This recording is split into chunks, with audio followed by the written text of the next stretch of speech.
Credit reporting firm released its annual State of Credit report.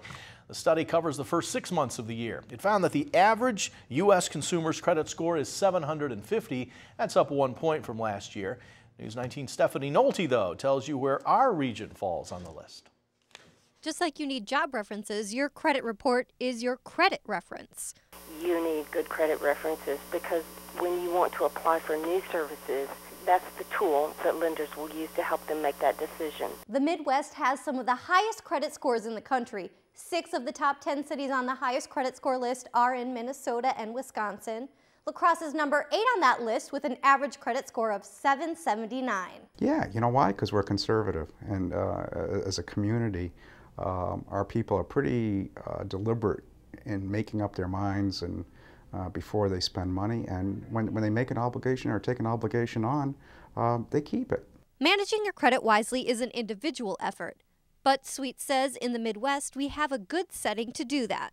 Your unemployment is much lower than the national average. You have lower foreclosures. The national unemployment rate was 8.3% in July. La Crosse's was 5.8%.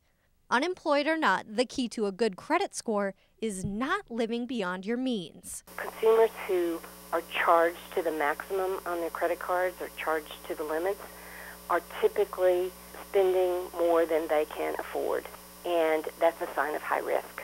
But at the end of the day, you really should try as hard as you can to pay those balances off. We're in the business of lending for reasonable things, but it doesn't do anybody any good if young people or any person gets in trouble with their credit cards. Keep in mind, any trouble you may get into will be reflected on your credit history for 7 years. In La Crosse, Steffani Nolte, WXOW News 19. And while the Midwest in general came out on top of the credit score list, the lowest scores in the country belong to the southern and southeast states. To view the full Experian State of Credit report, visit our website, WXOW.com. An update now.